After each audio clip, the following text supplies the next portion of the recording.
নমস্কার বন্ধু। আমরা মানুষ হব, আমরা হব মানুষ। কখন, কিভাবে সেটা একটু শুনুন। একসাথে একই বিছানায় ঘুমোলেই কিন্তু মানুষটার কাছে যাওয়া যায় না।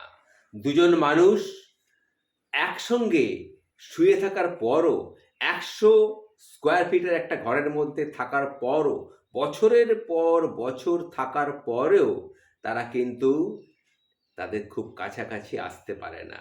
হয়তো দেহের কাছাকাছি আসে, কিন্তু মনের কাছাকাছি হয়তো আসতে পারে না। আমি এরকম বেশ কিছু দম্পতিকে চিনি, যারা বহু বছর ধরে সংসার করার পরেও সংসারের মানেটাই বুঝে উঠতে পারেনি। সংসার করতে করতে একসময় মানুষ ধরে নেয় যে একই বালিশে ঘুমোনো, একই টেবিলে খাওয়া, একই রুমের মধ্যে ঘোরাঘুরি করা আর মাঝে মাঝে সঙ্গমে অংশগ্রহণ করাটাই হয়ে গেল সংসার। সেটা কিন্তু আসলে নয়। ব্যাপারটা কি আসলে তাই? তাহলে কিন্তু সংসার কখনো তাহলে টিকে থাকে না কেন? আমরা অনেক সংসারে তো দেখি ভেঙে যায়। কেন? তার কারণ কি? কিন্তু সব সংসার কিন্তু ভাঙে না, কিন্তু অনেক সংসার ভেঙে যায়। তার কারণটা কি? তার কারণটা একটু চিন্তা করে দেখতে হবে। তুমি একটা মানুষের সাথে আছো, তার পাশে আছো, তার চোখের সামনে আছো, তবুও মাঝে মাঝে একটা দূরত্ব থেকেই যায়।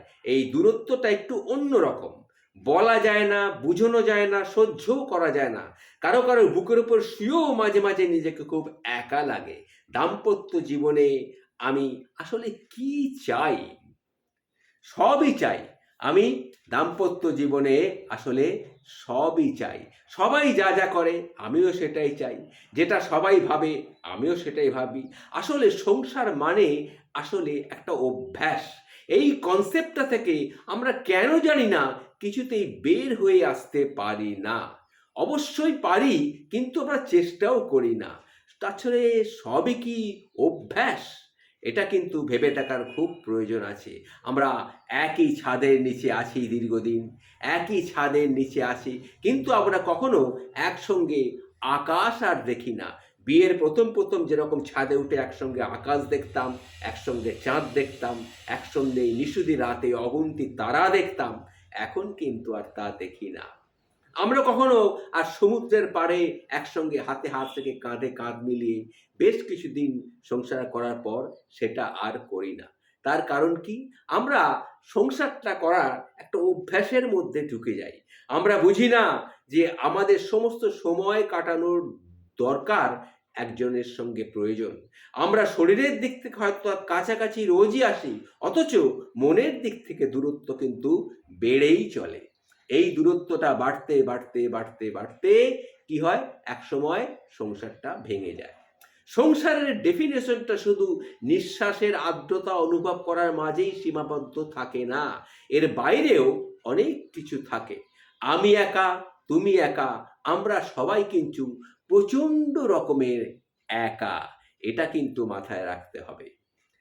অথচ দিনের শেষে আমাদের একটা আশ্রয়ের প্রয়োজন, একজন মানুষের প্রয়োজন, ব্যক্তিগত স্থিতিশীলতার জায়গায় প্রয়োজন অনুভব হয়, সমঝোতার প্রয়োজন, কারো কণ্ঠস্বরে আমার একটু গভীর ভালোবাসারও প্রয়োজন হয়, একটা পবিত্র স্পর্শেরও প্রয়োজন হয়। এই স্পর্শটা কামনার স্পর্শ নয়, এটা ভালোবাসার স্পর্শ। কাম ছাড়া ভালোবাসা পূর্ণতা পায় না, এটা ঠিকই। তবে কামও যে সবসময় ভালোবাসার জন্ম দিতে পারে না, এটাও কিন্তু ঠিক। সংসারকে অভ্যাস বলে চালিয়ে নিয়ে যাওয়া মানুষেরা কিন্তু ভালোবাসার দায়বদ্ধতাকে অনেক সময় এড়িয়ে চলে যায়। যে দাম্পত্যে প্রেম থাকে না, যেখানে অভিনয় করে আমাদের বাঁচতে হয়, সেই দাম্পত্য আমরা বেশিরভাগ সময় দেখি সেই দাম্পত্য ভেঙে টুকরো টুকরো হয়ে যায়। ব্যস্ততা আসলে একটা অজুহাত। আমরা এতটা ব্যস্ত নই যে চাইলে একটু সময় কাউকে দিতে পারি না, এতটা ব্যস্ত কিন্তু আমরা নই। আমরা সেটা জানি। প্রাক্তন প্রেমিক প্রেমিকার জন্মদিন আমাদের কাছে মনে থাকে, কিন্তু নিজের স্ত্রীর জন্মদিনটা আমরা মাঝে মাঝেই ভুলে যাই। সংসারে গুরুত্বটা যেন ঠিক সেরকম আমরা বুঝি না। যার সাথে সারা জীবন কাটানোর হবে, বা হবে যার জন্য সারাদিন পরিশ্রম করি, যাকে ভালো রাখার চেষ্টা করি, মাঝে মাঝে বুঝি না সে ভালো নেই। দাম্পত্য যে কলহ থাকবেই, দাম্পত্য কলহ থাকবেই, কিন্তু সেটাকে ইনস্ট্যান্ট সমাধান করার ক্ষমতা সবার থাকে না। ঝগড়া হওয়ার পর কান্নাকাটি না করে মানুষটাকে পেছন থেকে জড়িয়ে ধরে আমরা তাকে বলি না, তুমি কেমন আছো? মানুষ কি এতটাই নিষ্ঠুর যে ভালোবাসাকে অবহেলা করতে পারে? সংসার শুধু একটা অভ্যাস, এর থেকে বের হতে হবে আমাদের। সংসার আসলে একটা স্বর্গ। এখানে শুধু যোনি, লিঙ্গ, দুবেলা খাবার, বিছানায় শোয়া, এর বাইরেও কিছু আছে। এর বাইরে যেগুলো আছে সেগুলো হলো প্রেম, ভালোবাসা, নির্ভরতা, গুরুত্ব, প্রায়োরিটি, শ্রদ্ধাবোধ, অ্যাডজাস্টমেন্ট, এসবই কিন্তু সংসারের মধ্যে প্রয়োজনীয় জিনিস। দাম্পত্য জীবন সুন্দর তখনই হয় যখন আমরা এই অভ্যাসগুলো থেকে বের হতে পারি। মানুষ এতটা অস্তিত্ব হোক, এতটা এতটা অভিনয় কামুক হোক, এটা কিন্তু ঠিক নয়। অভিনয় ছাড়াও মানুষের জীবনে অনেক কিছু আছে। তাই অধিকার হোক, বেঁচে থাকার ডেফিনেশন হোক, একটা ডেডিকেশন হোক, আমাদের সংসার হোক, আমাদের নেশাগ্রস্ত থাকার অ্যালকোহল, আমাদের মাঝে মাঝে ভালোবাসার মাদকতা যেন থাকাটা অত্যন্ত জরুরি।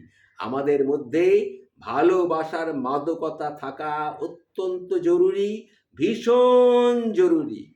সুতরাং বুঝতেই পারছেন, সংসারটা একটা অভ্যাস নয়, এটা ভালোবাসার পীঠস্থান। একে অপরকে বোঝাটাও পীঠস্থান। একে অপরের প্রয়োজন অনুযায়ী কিছু কিছু ত্যাগ স্বীকার, এটাও একটা অত্যন্ত প্রয়োজনীয় জিনিস। আশা করি বুঝতে পেরেছেন বন্ধুরা। ভালো থাকবেন। আজ এই পর্যন্তই বললাম। নমস্কার।